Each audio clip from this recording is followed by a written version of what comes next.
अब भारत बनाने जा रहा सबसे घातक समुद्री परमाणु हथियार मिल गई मंजूरी कई हजार करोड़ों के प्रोजेक्ट को। लेकिन इस बीच टाटा ने जो कर दिखाया है उसने सबको चौंका कर रख दिया। दरअसल टाटा के हाथ एक बड़ा प्रोजेक्ट लगा है और भारत के इतिहास में पहली बार टाटा कुछ ऐसा बनाने जा रहा है जो भारत में पहले कभी नहीं बना। पूरी अपडेट क्या है, आइए समझते हैं आज की इस वीडियो में। पर आगे बढ़ने से पहले इस वीडियो को एक लाइक करके चैनल को सब्सक्राइब जरूर कर लीजिए। दरअसल सुरक्षा मामलों की कैबिनेट समिति ने हाल ही में 2 न्यूक्लियर सबमरीन के स्वदेशी निर्माण की मंजूरी दे दी है। साथ ही अमेरिका से 31 प्रीडेटर ड्रोन खरीदने की डील को भी मंजूरी मिल चुकी है, जहां दोनों डील की कुल लागत 80,000 करोड़ रुपए बताई जा रही है।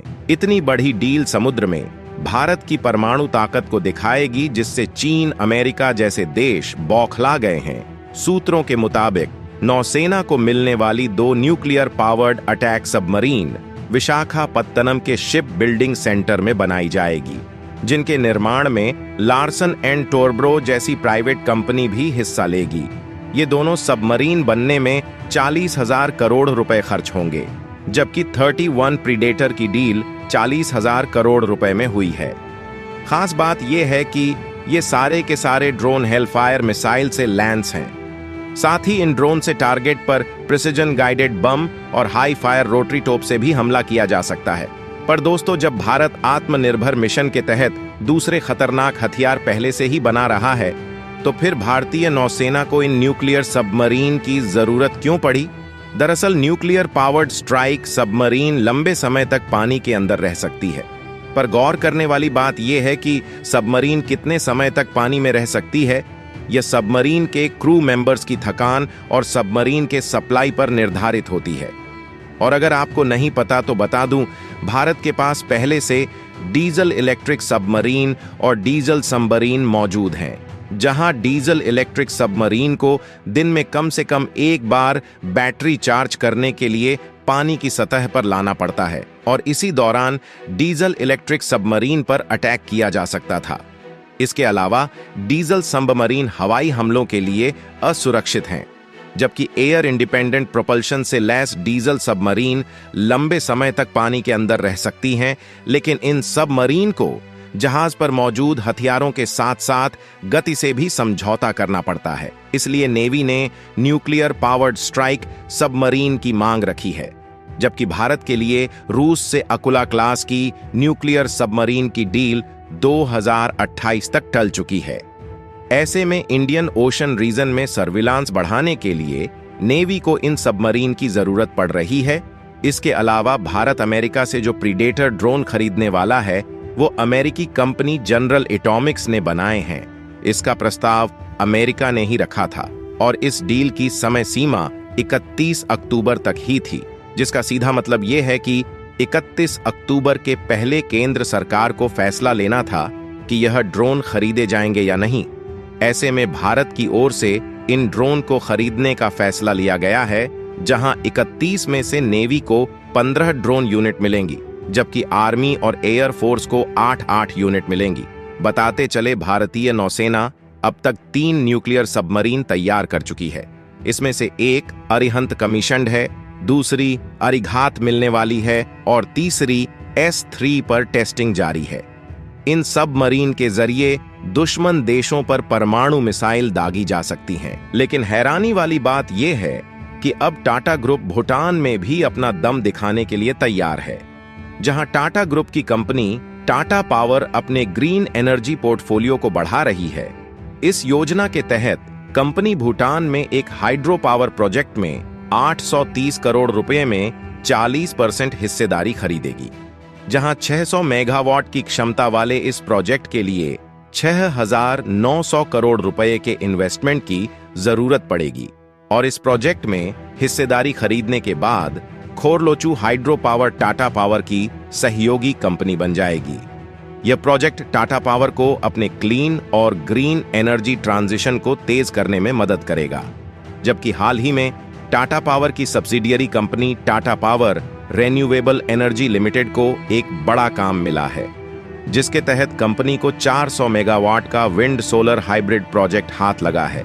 इस प्रोजेक्ट के कॉन्ट्रैक्ट के अनुसार शुरुआती चरण में 200 मेगावाट की क्षमता ही डेवलप करना है, जबकि 200 मेगावाट के अतिरिक्त क्षमता के लिए ग्रीन शू ऑप्शन रखना है, जिससे यह प्रोजेक्ट महाराष्ट्र में Tata power renewable energy limited का सबसे बड़ा प्रोजेक्ट बन जाएगा।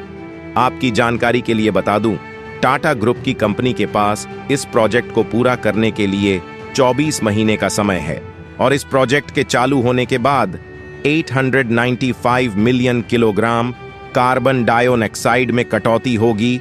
खास बात यह है कि इस नए ऑर्डर के बाद Tata power renewable energy limited की क्षमता 10.5 गीगावाट तक बढ़ जाएगी, जिसमें 5.7 गीगावाट के अलग अलग प्रोजेक्ट भी शामिल हैं। मौजूदा समय में कंपनी के 4.8 गीगावाट प्रोजेक्ट एक्टिव हैं, जिसमें 3.8 गीगावाट का सोलर प्रोजेक्ट और 1 गीगावाट का विंड एनर्जी प्रोजेक्ट शामिल है। लेकिन टाटा की ओर से हाल ही में जो अनाउंसमेंट हुई है, वो वाहन उद्योग के इतिहास में एक महत्वपूर्ण पड़ाव साबित होगी। टाटा मोटर्स ने तमिलनाडु में अपने 9,000 करोड़ रुपए के नए कारखाने का निर्माण शुरू कर दिया है। इस कारखाने में नेक्स्ट जनरेशन की जैगुआर लैंड रोवर व्हीकल्स का भी प्रोडक्शन किया जाएगा। इसके साथ ही देश में किसी भी लग्जरी व्हीकल का पूरी तरह प्रोडक्शन शुरू हो जाएगा। फिलहाल ऐसे वाहनों का भारत में असेंबल करके एक्सपोर्ट किया जाता है। इस लिहाज से यह प्रोजेक्ट भारत के वाहन उद्योग के इतिहास में एक महत्वपूर्ण पड़ाव साबित होगा। यहां पर कंपनी ने अनाउंसमेंट की है कि राज्य के रानीपेट जिले के पणपाक्कम में स्थापित होने वाले इस अत्याधुनिक कारखाने में कार और स्पोर्ट यूटिलिटी व्हीकल दोनों का प्रोडक्शन किया जाएगा। यह कारखाना न केवल भारतीय बाजार बल्कि अंतर्राष्ट्रीय बाजारों की भी जरूरतों को पूरा करेगा। यहां पारंपरिक लग्जरी व्हीकल्स के अलावा इलेक्ट्रिक व्हीकल्स भी बनाए जाएंगे और इस कारखाने को 2.5 लाख से अधिक व्हीकल्स की सालाना प्रोडक्शन क्षमता के साथ डिजाइन किया गया है। गौर करने वाली बात यह है कि भारत में लग्जरी वाहन कंपनियों द्वारा फिलहाल कलपुर्जों का इंपोर्ट करते हुए वाहन असेंबल किया जाता है, मगर टाटा मोटर्स की नई परियोजना को आसपास मौजूद आपूर्तिकर्ताओं की मौजूदगी का भी फायदा मिलेगा। यह पहल टाटा मोटर्स के आपूर्तिकर्ताओं तक बेहतर पहुंच सुनिश्चित करेगी और रानीपेट के पास एक सूक्ष्म, लघु एवं मझोले उद्यमों के क्लस्टर के साथ साथ कलपुर्जों के लिए एक दमदार बुनियादी ढांचे को बढ़ावा देगी। टाटा मोटर्स की इस परियोजना से देश के लग्जरी कार बाजार को जबरदस्त बढ़ावा मिलने की उम्मीद है। फिलहाल JLR के पुणे कारखाने में रेंज रोवर वेलार, इवोक, जगुआर एफ-पेस और डिस्कवरी स्पोर्ट जैसे मॉडलों को असेंबल किया जाता है। हाल में इस कारखाने में रेंज रोवर और रेंज रोवर स्पोर्ट का भी उत्पादन शुरू हुआ है। भारत के लग्जरी कार बाजार की अग्रणी कंपनी मर्सिडीज बेंज ने 1994 में अपने पुणे कारखाने का परिचालन शुरू किया था, जबकि अन्य प्रमुख लग्जरी कार कंपनी BMW का असेंबली कारखाना चेन्नई में है, जहां 12 मॉडलों का उत्पादन किया जाता है। और सबसे खास बात यह है कि टाटा मोटर्स की यह परियोजना चेन्नई बेंगलुरु औद्योगिक गलियारे की एक महत्वपूर्ण कड़ी है, जहां ये चेन्नई बेंगलुरु औद्योगिक गलियारा भारत में बनने वाले 5 मेगा औद्योगिक गलियारों में से एक है, जिसमें बेंगलुरु चेन्नई एक्सप्रेसवे और Bengaluru Chennai dedicated freight corridor जैसे 2 प्रमुख बुनियादी ढांचा परियोजनाओं से इस प्रोजेक्ट की कनेक्टिविटी बेहतर होने की उम्मीद है। तो जहां एक तरफ भारत ने न्यूक्लियर पावर्ड अटैक सबमरीन की डील करके सबको चौंका दिया है, वही टाटा ने भी अपने बड़े प्रोजेक्ट से भारत के साथ साथ विदेशों में भी दम दिखाने वाली है। वैसे आपको क्या लगता है, क्या भारत को इस न्यूक्लियर सबमरीन की जरूरत है या फिर नहीं? कमेंट बॉक्स में अपनी जरूरी राय अवश्य दें और टाटा समूह के चेयरमैन और वरिष्ठ उद्योगपति रतन टाटा जी को श्रद्धांजलि देने के लिए इस वीडियो को इतना शेयर करें कि सभी भारतवासियों तक पहुंच सके। Rest in peace. Ratan Tata, the greatest of all time.